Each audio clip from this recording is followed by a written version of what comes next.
alguém está reclamando, nós precisamos entender. Ah, pastor, eu estou com um problema com meu filho e eu não consigo entender porque eu dou de tudo o quê? Normalmente quem fala que dá tudo, é tudo material. É telefone, é colégio, é quarto, é cama, é comida, é isso. E seu filho também é alma. Ele precisa de carinho. Não interessa o tamanho dele. Sua filha, põe ela deitada no seu colo. Deita lá na sala o senhor e fala para ela: minha filha, bota a cabeça aqui no colo do papai. Que isso, pai? Que isso? Nada. Meu nenenzinho, deita aqui.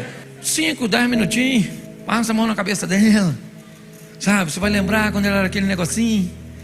Isso. Esse dia eu estava lá em casa, passou meu filho, meu mais velho está aqui, mas meu mais novo tem 29 anos. Estava passando sem camisa, uma mão barbudo, um pé. Falei: vem cá, meu filho, o que foi? Eu falei: deita aqui na cama aqui, papai. Que isso, pai? Eu falei: deita aqui com o papaizinho. Ele falou: pai, deita aqui, meu filho, pai te dá um abraço. Falei: o quanto te ama. Ele deitou aquele monstro. Falei: meu neném. Ele falou: pai. Falei: oi, você vai morrer?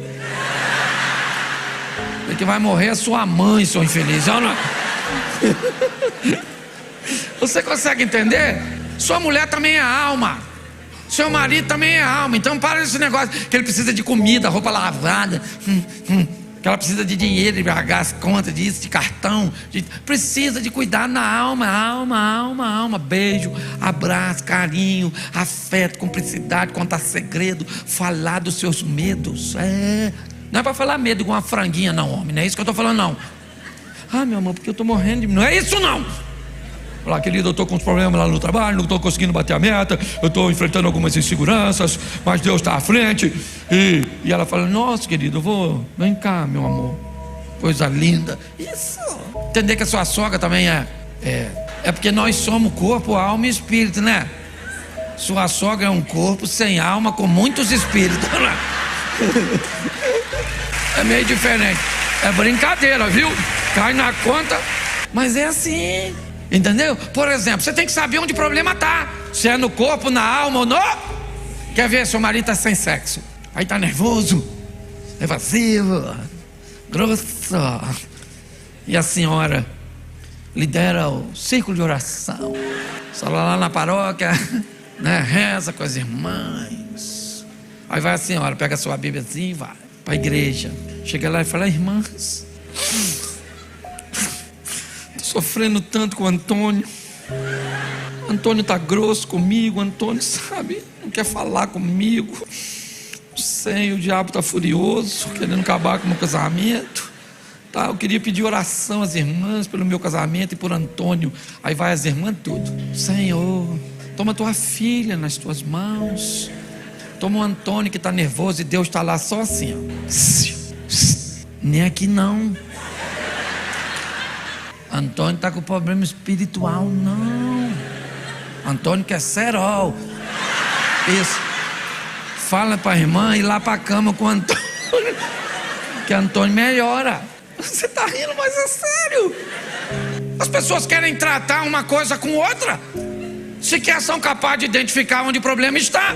Quem está com um problema emocional tem que ser tratado no ambiente emocional. Você pode orar? Lógico que pode. Pode ser uma somatização de uma crise trazida por um problema econômico, financeiro, material. Então como é que eu resolvo meus problemas materiais? Com planejamento. Como é que eu resolvo meus problemas emocionais? Com intimidade. Como é que eu resolvo meus problemas espirituais? Com fé. É assim que funciona. Então a minha vida começa a andar de uma forma mais plena. É isso. São as fases da nossa vida, onde nós vamos aprendendo, amadurecendo. E aí então chega a hora que você vai ter vontade, pelo menos a grande maioria, de casar. Então, deixa eu explicar uma coisa para você. Pastor, o que é casamento? Casamento é um sistema prisional semi-aberto. É mais ou menos assim. Você dorme no presídio, acorda de manhã e vai trabalhar. Final do dia você volta para dormir no presídio. E lá uma vez ou outra você tem um encontro íntimo. É igualzinho, semi-aberto. Bom, se você quer casar, deixa eu te explicar. Primeiro descubra, principalmente nós homens, ou aqueles que estão com crianças. Quando você entra num ambiente desse, a primeira coisa, certo? Seja cinema, esses ambientes bem escuros, mas você caça onde é que está a saída. Numa eventualidade, precise sair. Então deixa eu te dar uma notícia ruim do casamento. Segundo a Bíblia, casamento não tem rota de fuga e nem saída de emergência. Aliás, até tem, mas ela é para baixo, é mais ou menos 1 metro assim, por 2 e uns quebradinhos, e você já vai assim, ó, que é para descansar desse cansaço matrimonial. Então ninguém é obrigado a casar. Também não pode ficar fazendo sexo não, hein? Mas também você casa, também não faz. É porque é muito bagunçada essa visão. Gente, na nossa visão cristã, solteiro pode fazer sexo? Mas quer? Quer? Mas pode? Mas quer? Mas pode? Mas quer? Casado pode? Mas quer? Não aplaude não. Não aplaude não. Tá certo? Ou seja, quem quer não pode. E quem pode, eu vou deixar para falar disso no final, para ver se você quebra isso. Então preste atenção, casamento é opcional. Eu já descobri que tem gente nesse mundo que não veio para casar. Carreira solo, entendeu? Só arruma tralha. Só. E se decepcionar com 2 ou 3, acho que todos são ruins. Esse dia uma senhora falou comigo, uma mulher falou comigo, disse: pastor, homem nenhum presta, tá? Eu vou ficar sozinha. Eu falei: ô dona, a senhora tá rodada, hein? Conhece os homens tudo, homem nenhum presta. Até eu olhei para ela e falei: será que eu já peguei e não lembro? Mas o que ela estava me narrando é uma decepção. Então deixa eu falar uma coisa. Esse negócio de casar assim, isso não pode não.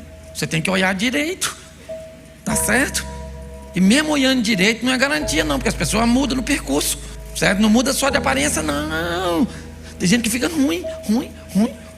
E aí agora que você casou? Aí agora, hashtag chupa essa manga. Vai me perguntar o que você vai fazer? Ué. E agora, pastor, o que eu faço com meu marido? O que faz com o seu marido? Ama, tá certo? Outra coisa que você tem que entender no casamento, ele é monogâmico. Sabe o que é mono? É que mais de 8 bilhões de pessoas na Terra, você só pode escolher um. Como é que acerta? Ninguém acerta. Eu estou esperando a pessoa certa para casar.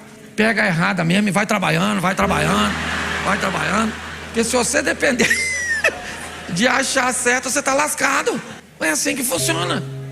Entende? Estou esperando a certa. Quero um homem inteligente, rico, bonito, fiel, crente. Para casar com quem? Que a senhora não tem atributo para tanta exigência, dona? Essa carcaça da senhora, o máximo que a senhora arruma é um gnomo. Poxa, isso até multinacional oferecendo emprego, não é? Tem que preencher um currículo desse. Mas as pessoas têm que levar isso mais a sério. Não é brincadeira não, gente. Tá? Casou, é mono. Você pegou uma pessoa só, uma. Só ela pode passar a mão em você, beijar no seu pescoço, ver a sua intimidade. Uma só. Então escolha direito. Tá certo? Você tá rindo? Não brinca com isso não, porque depois vai dar uma encrenca danada. Tá certo? E pior, vitalício. Tem que esperar o outro morrer.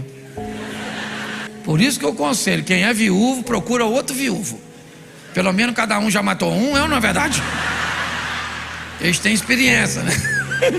E mandar o outro para lá, não é? Então você olha, é muito interessante. Por quê? Aí a vida começa a nos mostrar algumas coisas altamente cômicas. O que é? A tal da paixão. Nós vamos gostar de quem? Exatamente de quem é diferente de nós. Os opostos. Porque a vida pensa assim, ó como é que a vida pensa. Todo mundo que chega para você traz consigo aquilo que te falta. Está disposto a levar aquilo que te sobra. Por isso que nós somos diferentes. Entendeu? Uma mulher proativa, por exemplo, casa com um homem lerdão. O cara é zen. E a mulher, meu irmão, é leve. E ela fala: vambora, rapaz, bora, cara, bora, rapaz, bora, garoto. E o marido fala assim, ó: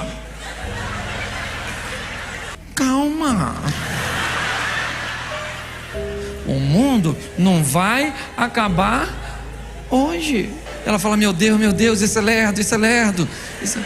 Mas aí eu te pergunto: quantos problemas foram evitados por causa da lerdeza do paciente? Mas quantas coisas só foi resolvida por causa da atividade do proativo? Então a vida faz isso, tá certo? Por exemplo, você é um analítico e se apaixona por um extrovertido. Pense num eu sou extrovertido, tá? Eu não gosto muito de analítico, não. Mas normalmente às vezes acontece de você se apaixonar. O que é um analítico? Analítico é aquele que gosta de tudo certinho, tá?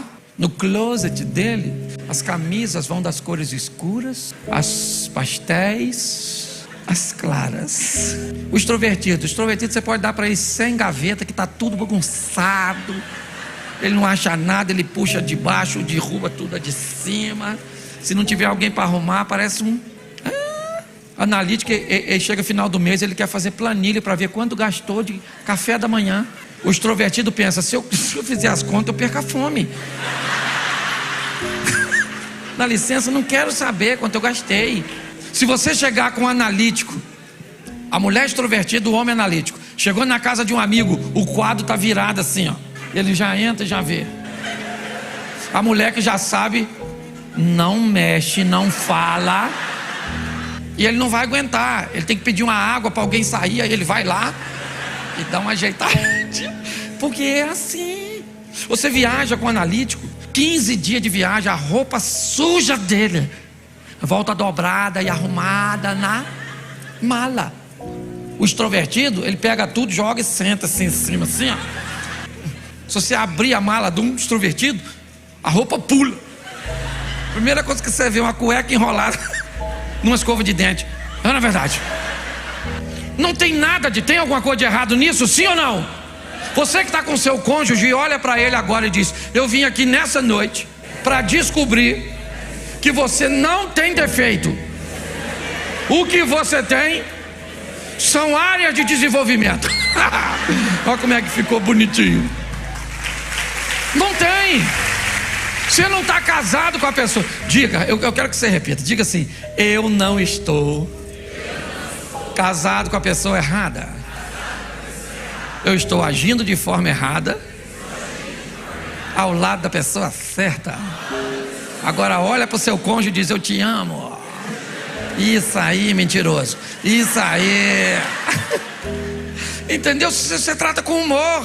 As pessoas precisam. A vida é assim, por exemplo, você vai viajar, se o analítico fizer, porque normalmente é ele que quer fazer o roteiro da viagem. Pensa, ele faz um grupo, bota você sem te pedir. Aí escreve assim: partiu viagem. Ele faz contagem regressiva todo dia de manhã. Faltam 5 dias. Faltam 4 dias. Aí o extrovertido fala: que palhaçada é essa? Eu vou sair desse grupo. Parece que eu sou aquela nave do Cabo Canaveral na Flórida. Eu vou... Aí sexta-feira ele diz assim: chegou o grande dia. Amanhã vamos sair 7h17. Quem é que sai 7h17? Ô infeliz, bota esse horário inteiro. Já viu uns caras que fazem live 6h02? Eu não vejo e eu não vejo. Perturbar outro, certo? Vamos andar 1h40, onde já consumimos quase um quarto de nosso combustível. Vamos parar num posto de bandeira BR. Tá tudo no grupo.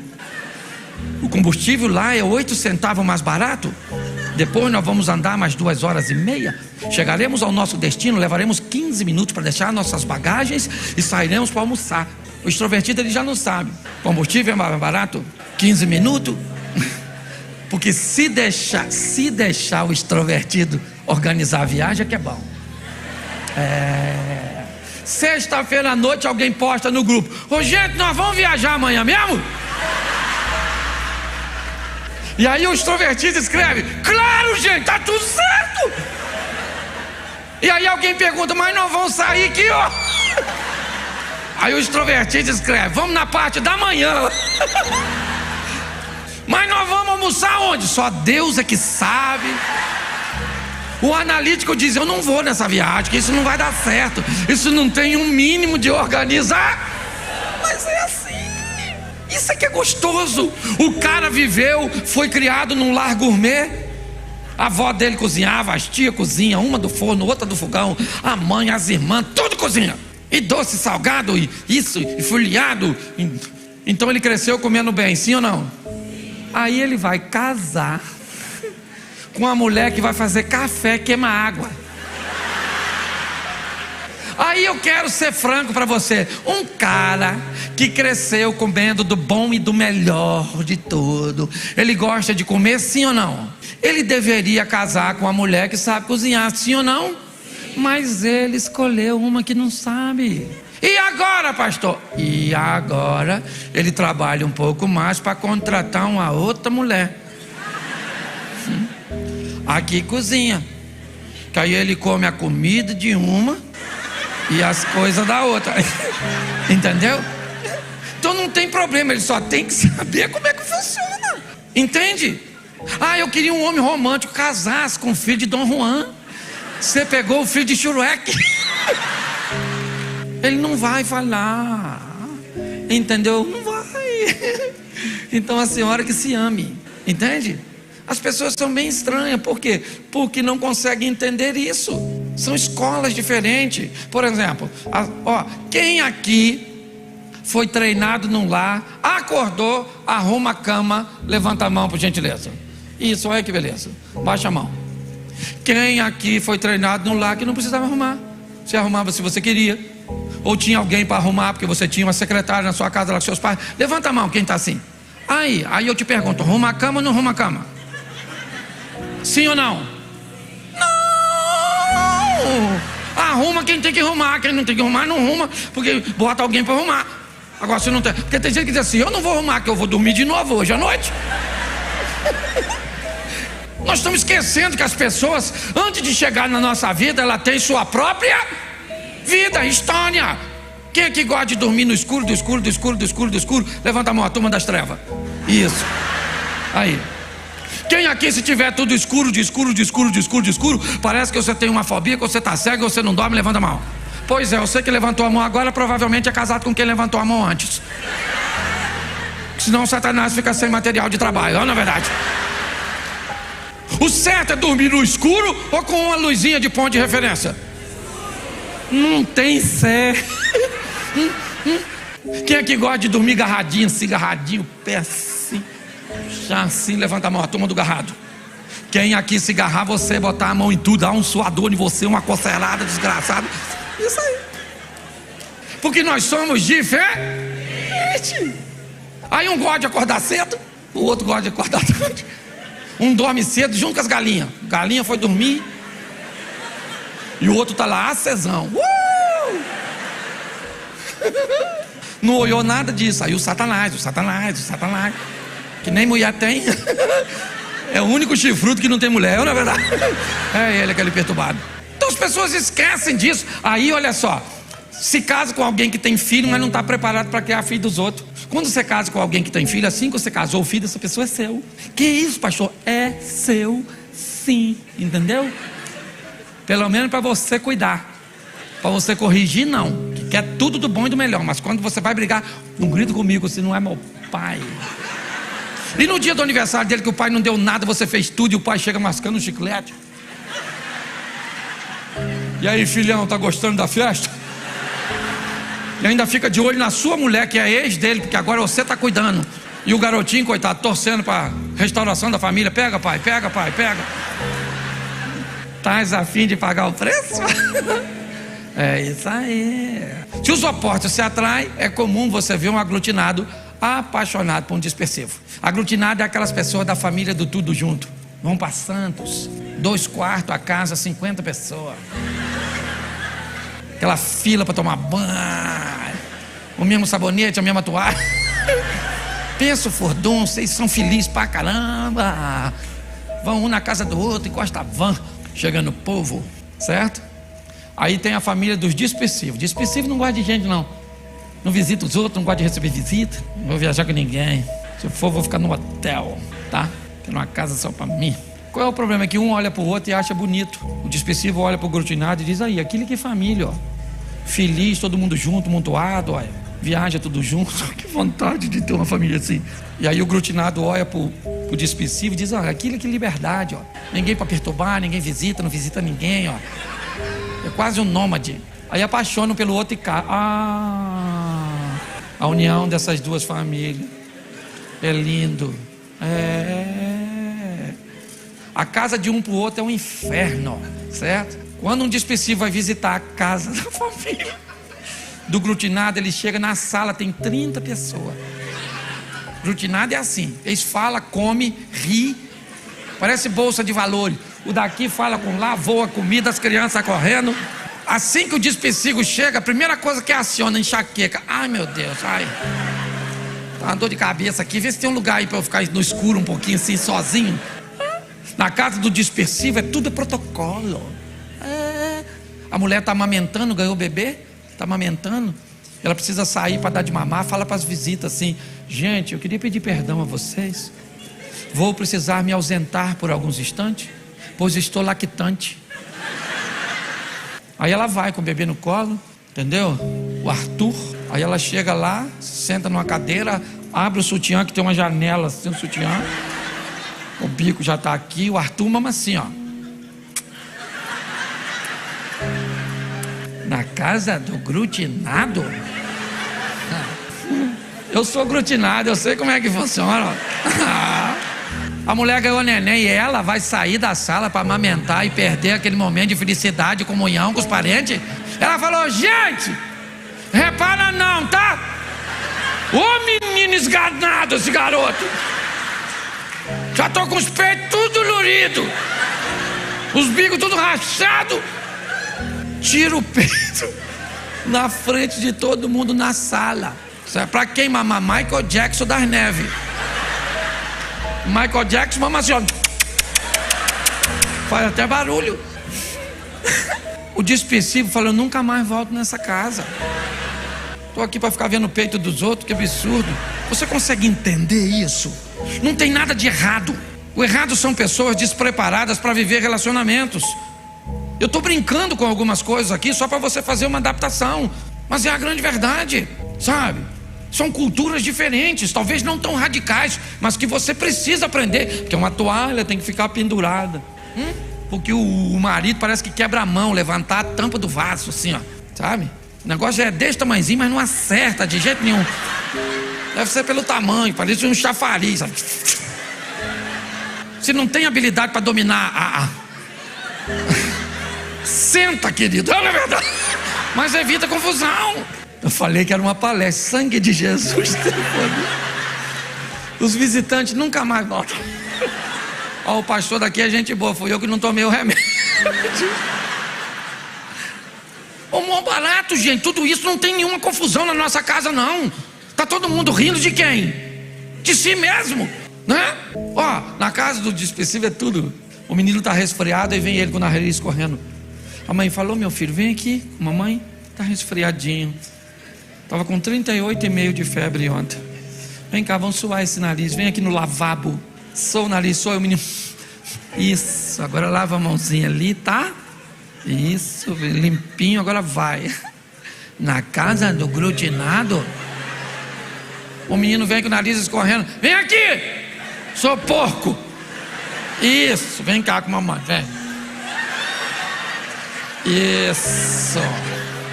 Isso, vai correr, vai, meu filho, vai que mamãe vai comer uma coxinha aqui, olha a verdade. Nunca mais o aglutinado, nunca mais. Vem aqui falar, vem.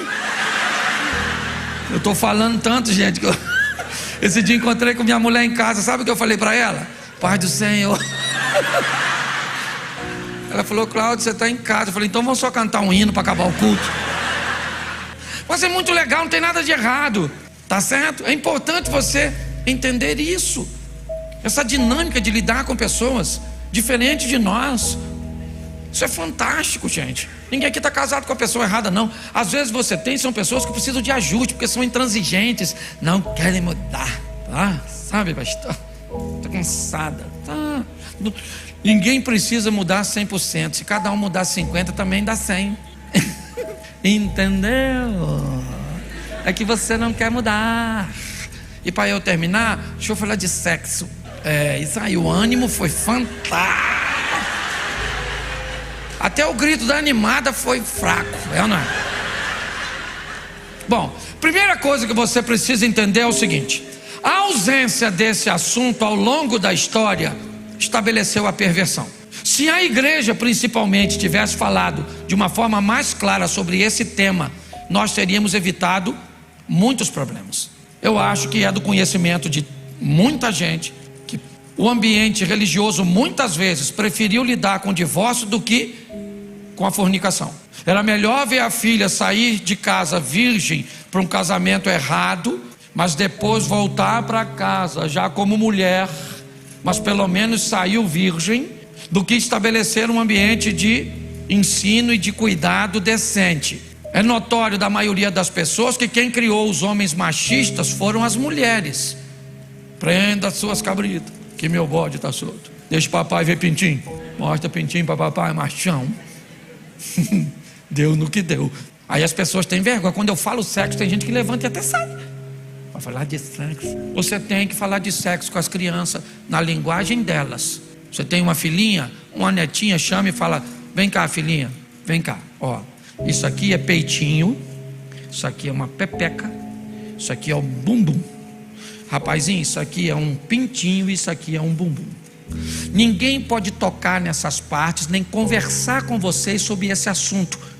Esse assunto é de responsabilidade nossa. Não tem professor, não tem influência, não tem nada. Vamos abrir uma linha de comunicação. Suas dúvidas você vem aqui e nós vamos te ajudar. Mas as pessoas têm vergonha. Aí tá assim de gente enfiada na pornografia, no adultério, na promiscuidade, porque as pessoas têm vergonha de falar de sexo, porque sexo foi demonizado. E tudo aquilo que se demoniza, você quer ver? Demonizaram a política, olha o jeito que a política está. Demonizaram o dinheiro, olha o jeito que o dinheiro está. Demonizaram, certo?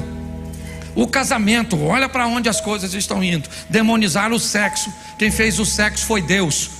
E Deus fez sexo para ser feito. Deus fica muito chateado com quem faz sexo antes do casamento e fica muito chateado com quem não faz depois. O nível de chateação é o mesmo. Então quem fez o sexo foi quem? E se Deus fez é porque é bom, entendeu? Mas o casal tem que ter intimidade para fazer um sexo maneiro. Nossa, pastor, se minha mulher deixar eu faço todo dia. Mentira. Mentira, homem. Deus fez tudo certinho. O brinquedo dela é de abrir, o seu é de montar. Se ela se cismar de te dar 3 vezes no dia, eu quero ver se você montar essa testa. Pensa a sua mulher levantando amanhã às 6 horas da manhã e falando assim: amor, vem. Você fala: vem onde? Vem, bobo. Lembra do pastor ontem? E aí você fala: ô pastor maneiro, aquele pastor. Aí perde 11 horas, sua mulher fala assim: amor, vem aqui. Você fala: aqui onde? Onde você foi mais cedo, filho? Ele diz aquela praga daquele pastor. Aí vai ele.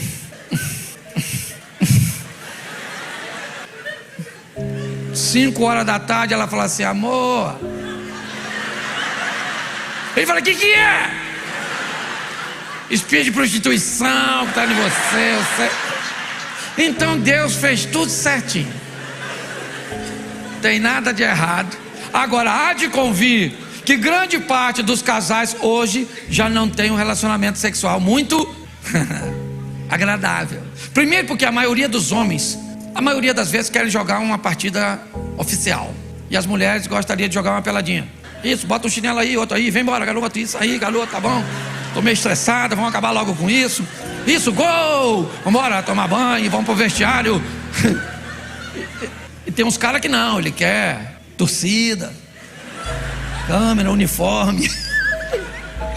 E não é assim que funciona. Você tá rindo, mas o assunto é sério. Pastor, como é que eu faço para fazer mais sexo? Volte a beijar. Pensa num negócio que vai fazer você.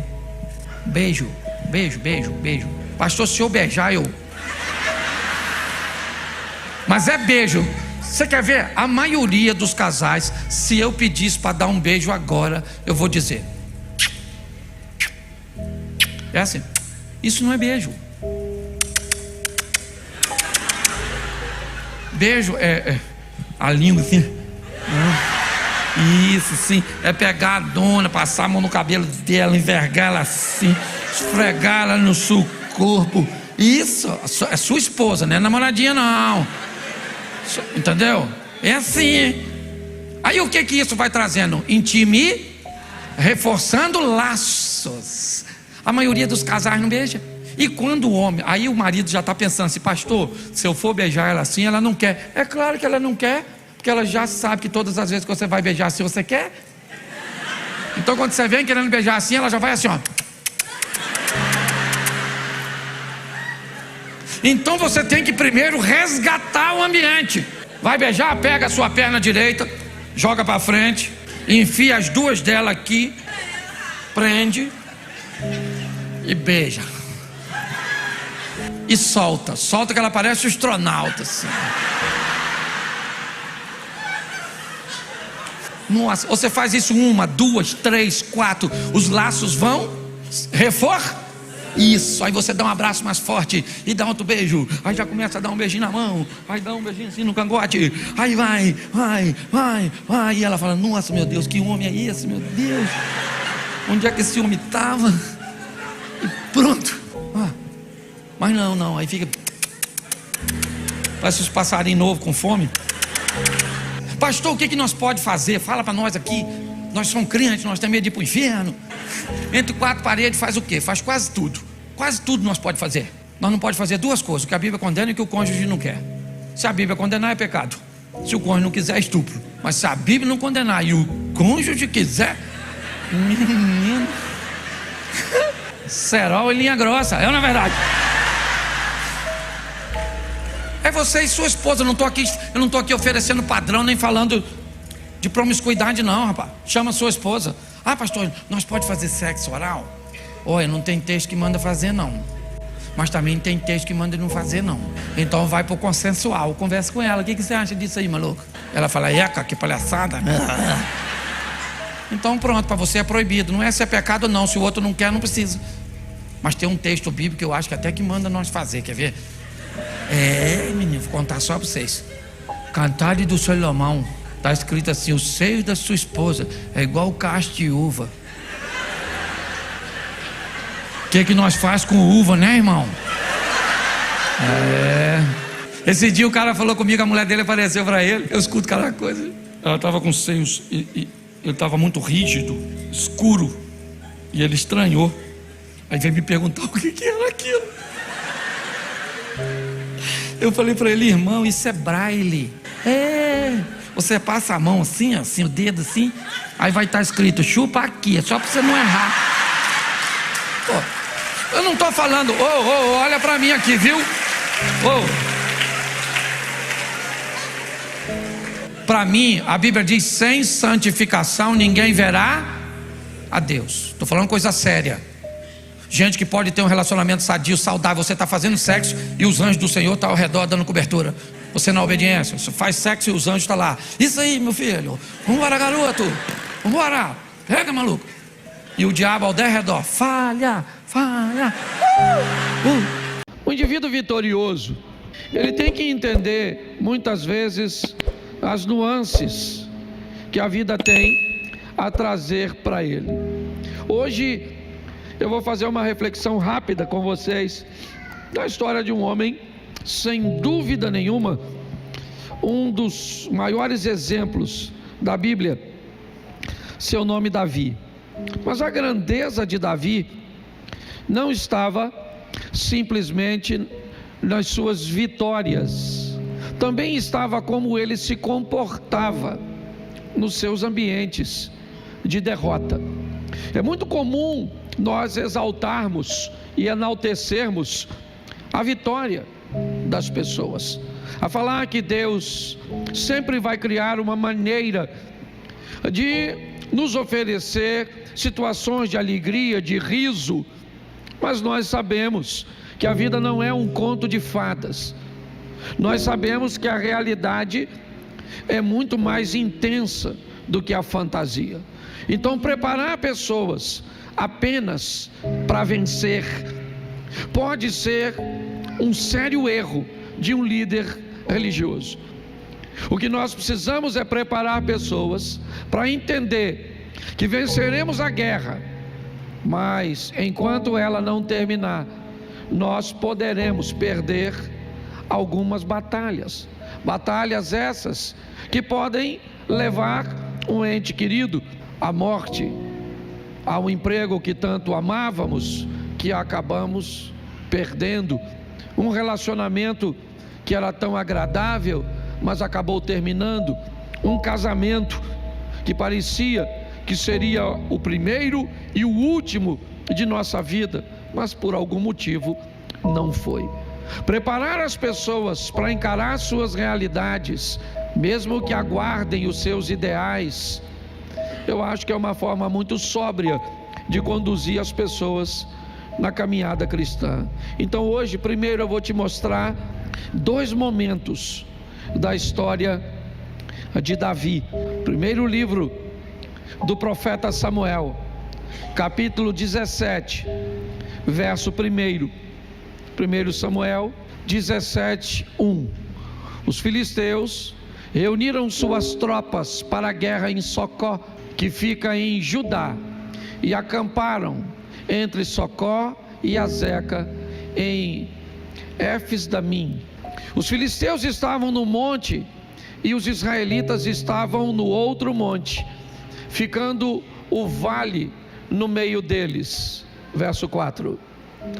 Então do arraial dos filisteus saiu um guerreiro chamado Golias.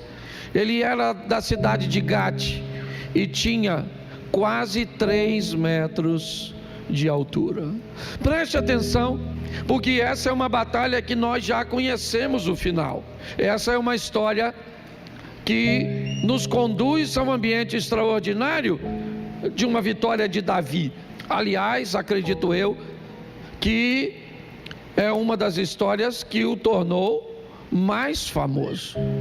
Mas eu preciso mostrar a você uma outra batalha de Davi, um outro enfrentamento de Davi, e ele está no segundo livro do profeta Samuel, no capítulo 12, no verso 16. 2 Samuel 12, 16. Davi suplicou a Deus pela criança. Davi jejuava e entrando em casa passava a noite deitado no chão. Então os anciões do seu palácio se aproximaram dele para o levantar do chão, porém ele não quis e nem comeu com eles. No 7º dia morreu a criança, e os servos de Davi ficaram com medo de informá-lo que a criança estava morta, porque diziam: quando a criança ainda estava viva, falávamos com ele, mas ele não dava ouvidos à nossa voz. Como então vamos dizer a ele que a criança morreu? Poderá fazer alguma loucura. Mas Davi notou que os seus servos cochichavam uns com os outros e entendeu que a criança havia morrido. Então perguntou: a criança morreu? Eles responderam: morreu. Então Davi se levantou do chão, lavou-se, ungiu-se, trocou de roupa, entrou na casa do Senhor e o adorou. Depois voltou para o palácio, pediu comida, puseram-no diante dele e ele comeu. Preste atenção, essa história não é tão atraente como a anterior. Essa não é uma história de um desfecho muito satisfatório. Essa foi uma batalha que Davi perdeu. Ele acaba de ver seu filho morrer. Ele não pode fazer nada para fazer com que o seu filho retorne. Não está ali nenhum profeta, nem Elias, nem Eliseu, para conduzir novamente seu filho à vida. Davi acaba de perder uma batalha. Mas eu não sei se você reparou que assim que o filho dele morre, ele tem todos os motivos para ficar prostrado, mas se levanta. Tem 7 dias que ele não toma banho, mas lavou-se. Para que não fique nenhum resíduo de suas perdas, ele põe um perfume para tirar o cheiro, supostamente, de um ambiente, né, de 7 dias sem tomar banho. Ele troca de roupa porque está vestindo veste de saco, de súplica. Ele entra na casa do Senhor para adorá-lo, não para agradecer, porque ele não é hipócrita. Seu filho está morto, não para pedir, porque o filho morreu e não vai voltar, mas ele me mostra que é um adorador quando está ganhando e é um adorador quando está perdendo. Você está entendendo isso? Depois ele volta para o palácio, tem 7 dias que não come, ele está fraco, ele pede comida, puseram comida diante dele, ele comeu, porque ele é rei, ele tem uma missão que é maior do que ele mesmo, é governar o povo, né, que Deus entregou em suas mãos. Então você está numa campanha, é muito legal. Agora a minha preocupação é o que você vai fazer se as coisas não acontecerem segundo o que você planejou, segundo o que você idealizou. É importante que você entenda que a curto e talvez a médio prazo o resultado negativo pode ser muito ruim, mas a Bíblia nos garante que todas as coisas cooperam para o bem daqueles que amam a Deus. Então é importante entendermos que a longo prazo nós seremos, ou já somos, né, por fé, vencedores. Mas eu quero te mostrar a batalha que ele venceu. Eu quero focar nela hoje e te mostrar como Davi e como Deus foi montando um cenário para ele. É muito importante entendermos isso, é ficarmos apercebidos, é ficarmos atentos do que Deus está falando, da maneira subjetiva de Deus se comunicar, buscando intimidade. Deus poderia falar de forma mais clara, de fazer de forma mais objetiva, mas Ele opta por não fazer assim. Por que é que Deus usa tanta subjetividade, tantas coisas nas entrelinhas? Porque a proposta é nos desenvolver, a proposta é buscar conosco uma intimidade. Sabe aquela coisa que você é casado há tanto tempo, que ao olhar para sua esposa, sem que ela diga nada, você sabe que as coisas não estão bem? Sabe? Aquela intimidade que não precisa de palavras, basta você olhar, você é capaz de identificar. Por isso as coisas acontecem muitas vezes de forma tão sorrateiras aparentemente, mas eu vou te mostrar como Deus preparou esse indivíduo para vencer. Outra hora eu falo do ambiente de derrota e do comportamento dele, né, como ele conseguiu se manter de pé. Mas preste atenção, vou usar bastante texto, mas vou falar pouquinho. 1 Samuel capítulo 17, verso de número 28. Eliabe, o irmão mais velho, ouviu Davi falando com aqueles homens e ficou irado com Davi e disse: por que você veio para cá? Com quem você deixou aquelas poucas ovelhas no deserto? Sei que você é presunçoso e mau. Você veio aqui só para ver a batalha. Olhe para mim, porque aqui o irmão mais velho de Davi já vai nos dar a direção de algumas características comportamentais de Davi. Me parece que a maneira cuja qual Davi enxerga as coisas foge um pouco o padrão dos demais. O texto diz que todos os homens, quando olhavam para Golias, tinham medo. O controle mental, né, daqueles soldados, daqueles homens, já estava de posse de Golias. Golias ainda não havia entrado em batalha de fato, mas ele já havia capturado a mente dos soldados. Como vimos, ele tem quase 3 metros de altura, e mais do que o tamanho de Golias, ele carrega algumas coisas sobre si que Israel não está muito acostumado a ver. A indumentária, as roupas, os equipamentos que Golias traz sobre si é uma novidade para muitos de Israel. Talvez isso impressionava, não seu tamanho, mas a maneira praticamente impossível de achar uma brecha para atacá-lo. um buraco, um ambiente que pudesse ferir Golias. Eu já vou te mostrar isso. Mas Eliabe olha para Davi e diz: com quem você deixou aquelas poucas ovelhas? Você é mau, você é presunçoso, você só veio aqui para ver a nossa vergonha. Parece que Eliabe sabe que Davi é capaz de não ter medo de Golias. Me parece que a mente de Davi não é facilmente capturada por problemas. A atenção de Davi não costuma manter o foco nas oposições.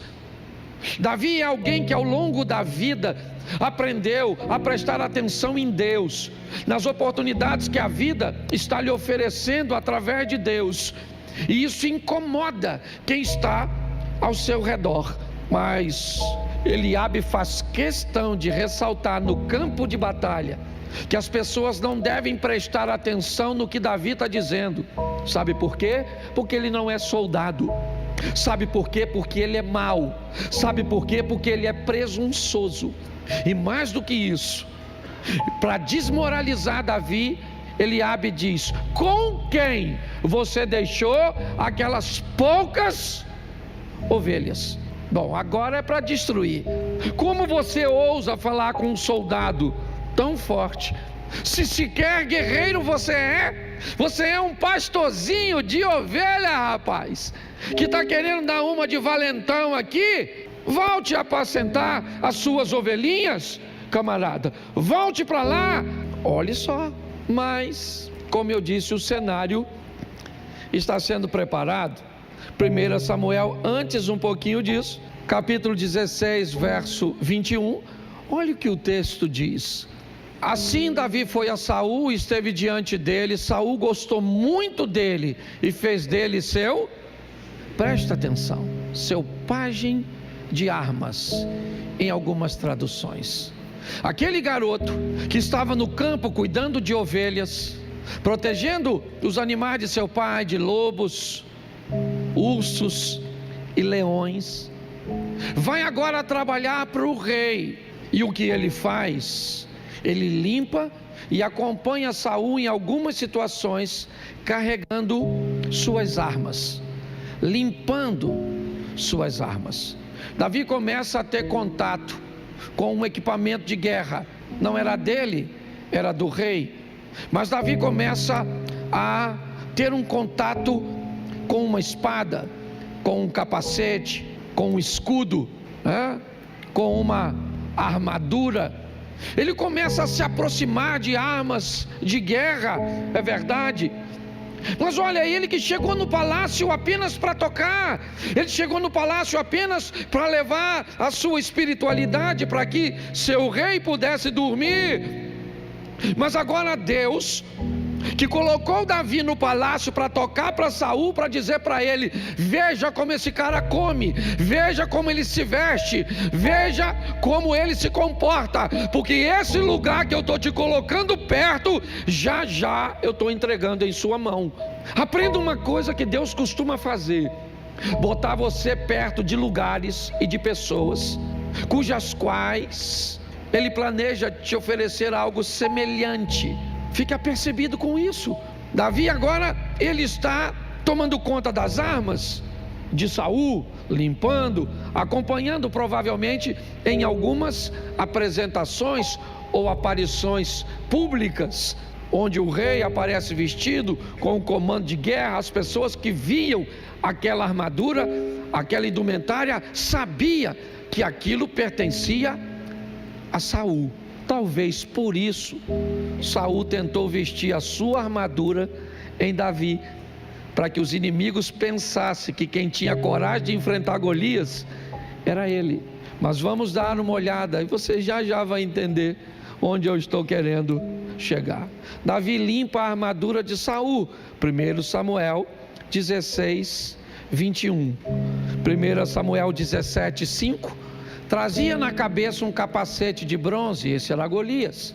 Vestia uma couraça de escamas de bronze, que pesava uns 60 quilos. Trazia caneleiras de bronze nas pernas e um dardo de bronze sobre os ombros. A haste da sua lança era como o seixo do tecelão. A ponta da sua lança era de ferro e pesava mais de 7 quilos. E diante dele ia preste atenção que está todo mundo focado no Golias. Até o peso das coisas dele, ele sabia. Porque pesava sim, porque olha só, o cara era grande, poderoso, grandão. Isso é um negócio fantástico, sim ou não? Pois é, era intransponível, não ia dar para vencer não. Só que Davi falou que ia. Davi falou, não, eu vou matar esse cara. Alguém falou, não rapaz, não rola. Ô cracudo, isso é droga, maluco. Tu tá drogado. Não vai dar para ganhar. Deixa eu te explicar, cara. Esse cara menino, não dá para mais. Tira isso da sua cabeça. Mas como Davi não tirou da cabeça dele, tiveram que levar Davi para Saul, porque Davi falou publicamente que era um voluntário para entrar num duelo contra esse gigante que não dá para vencer, não tem brecha, ele está certo, todo cobertinho, e ele é grande, forte, poderoso, e pior, ele já venceu Israel. Numa batalha anterior a esses dias narrados, os filisteus já haviam feito, certo, uma incursão e tinha obtido sucesso. Mas agora, quando Davi chega, capítulo 17, verso 38, dá uma olhadinha. Saul vestiu Davi com a sua própria, pôs um capacete de bronze na cabeça e vestiu com uma, vamos lá, continua aí por favor.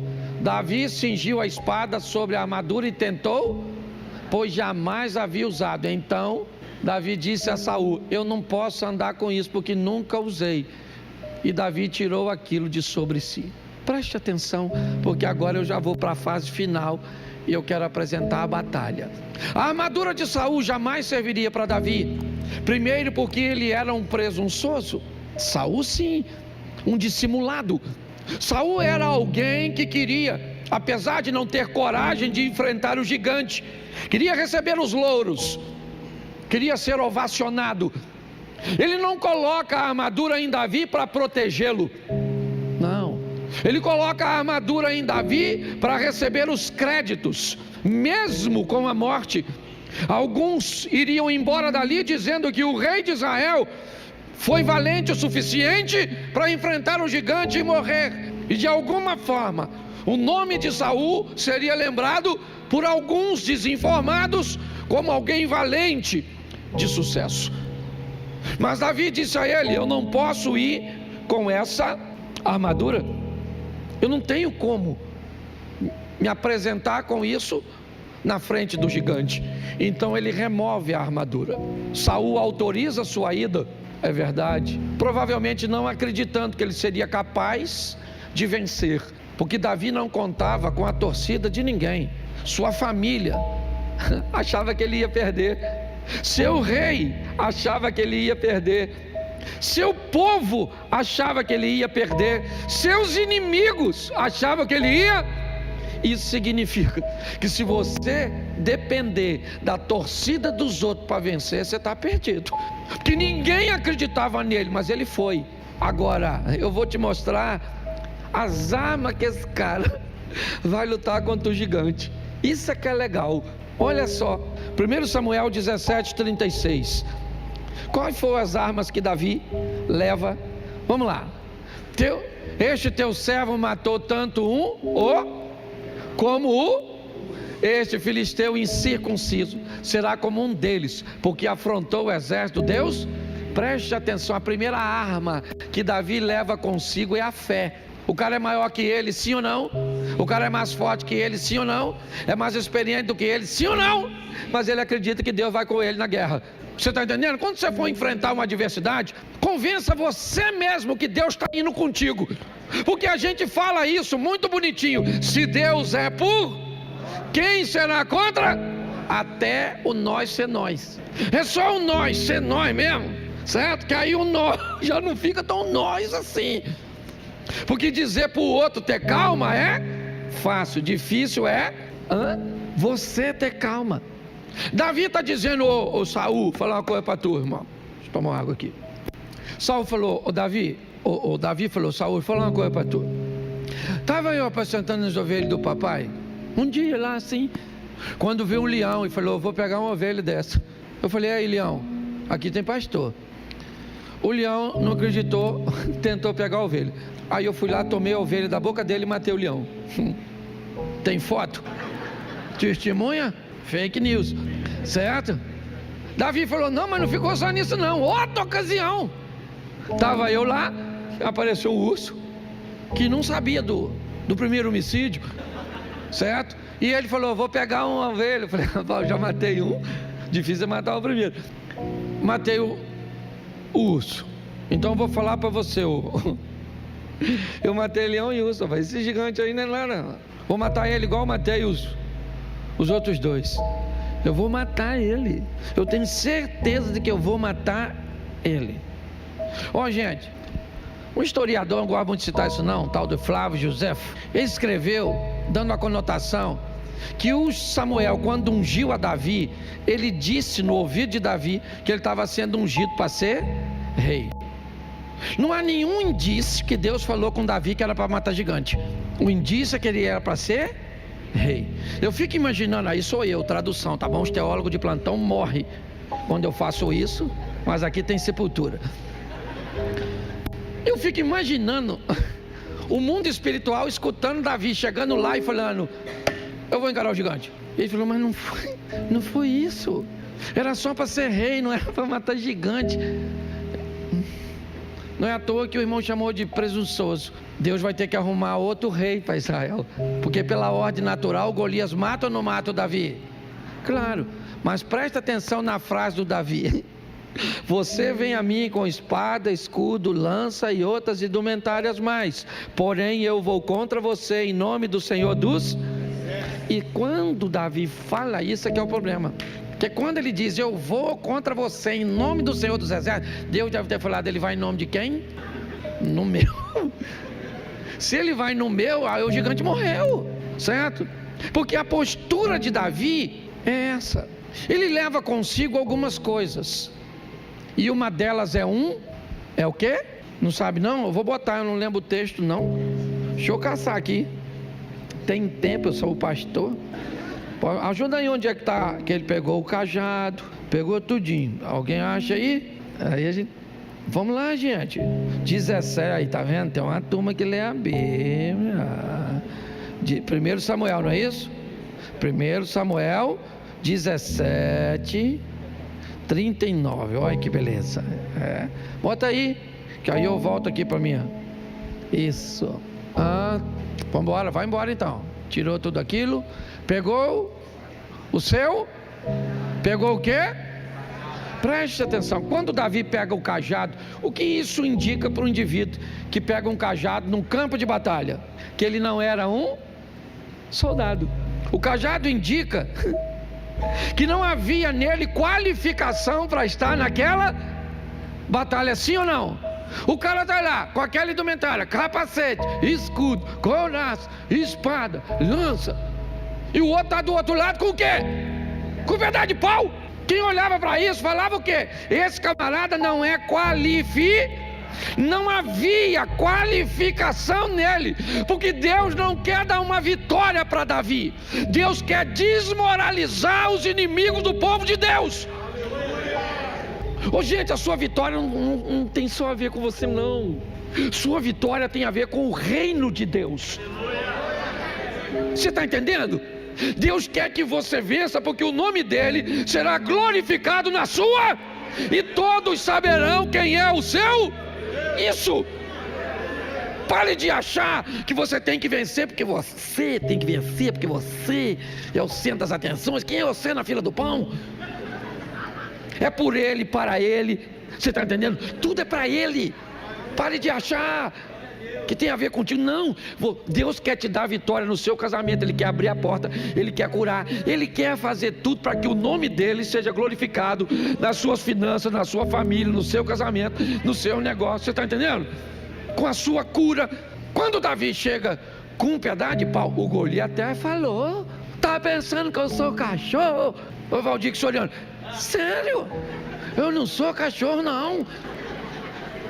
Poxa, para você vir a mim com essas pedras, esse pedaço de pau, só estou atualizando o texto. Ok? Isso é numa versão Cláudio Duarte. Tá certo? Quando o cara chega com um pedaço de pau, eu imagino os soldados de Israel. Caraca, Lucas. Oh meu Deus, uma vergonha, hein? E porque não tinha conselho tutelar. Se tivesse, ele não ia. Protegendo os meninos, mas não tinha. Pegaram um garoto e mandaram para frente de batalha. Eu imagino os filisteus olhando e falando: gente, meu Deus do céu, mandando menino para vender bala na guerra. Eu fico imaginando tudo isso, minha cabeça é fértil. Já deu para notar, né? Então, não é botar um guerreiro. Pensa se chega lá o Davi, mesmo com toda dificuldade, protegendo-se com o capacete do Saul, com a couraça do Saul, com tudo do Saul, ele poderia ser confundido com um guerreiro, sim ou não? Mas Deus está dizendo: não preciso de um guerreiro para te vencer, Golias. Para te vencer eu só preciso de alguém que resolva andar comigo e que acredite que eu posso dar vitória. Os recursos que você precisa, eu sei que precisa, mas eles estão em Deus. E a hora que Ele resolver fazer, está feito e acabou. Não interessa o tamanho do seu inimigo ou os recursos que você tem à mão. Ele é Deus, entendeu? Por isso que quando Davi chega com um cajado, todo mundo diz: ele não vence. O que eles não sabem é que junto com o cajado, ele levou Deus. Agora, ele também levou 5 pedras. Eu gosto desse negócio de 5 pedras. Eu gosto. Por quê? Porque para mim, se fosse uns crentes que eu conheço, era para levar uma só, porque 5 é falta de fé. Porque tem gente que é só assim, certo? Não, era para levar uma só. Leva uma só, infeliz. Você vai cantando: vai dar tudo certo, vai dar tudo certo. Caraca, deu errado. Corre. Planejamento, organização, não tem a ver com falta de fé, não. Se até Deus, que é o Todo-Poderoso, tem planos, a Bíblia diz: os planos de Deus não podem ser. Então tu tem que ter também. Ele pegou 5 pedras. Para mim, só tem um motivo de ele ter levado 5: o medo de errar. Se erra uma, tem 2. Tem gente que diz que o gigante tinha as parentes, que era para matar parente. Aí Davi já virou chefe de grupo de extermínio. Não é isso que eu estou querendo promover o cara. Tá certo? Eu quero te mostrar, certo, que ele leva uma pedra, porque na cabeça dele, ele tem um plano. 5 pedrinhas. E vou dar-lhe uma pedrada nesse cara. Onde? Na couraça. Nossa, vai fazer tanta diferença. Uma pedrinha. Parece até que Golias é um passarinho. Ele tem um plano. O plano é acertar a pedra no único lugar que pode derrubá-lo. E onde é? Onde é? É isso aí, é lá que o Satanás quer. Porque todo mundo quer a cabeça. Porque quem controla a cabeça, controla tudo. Quem controla a sua mente, controla seus pensamentos. Quem modelar você com o modelo de pensamento, tem o controle de tudo. O interesse sempre é ter o controle da cabeça. Por isso que a Bíblia diz que Deus nos fez por cabeça e não por cauda. Por isso que a semente da mulher esmaga a cabeça da serpente. Porque quem age na cabeça elimina o problema. Hoje tem gente que não elimina o problema. Você tem um problema, você arranca os dentes do seu problema. Ele corre atrás do seu banguelo. O problema foi feito para ser resolvido, não é para paliativo. Nós estamos olhando alguém, o que ele tem? Ele tem um plano.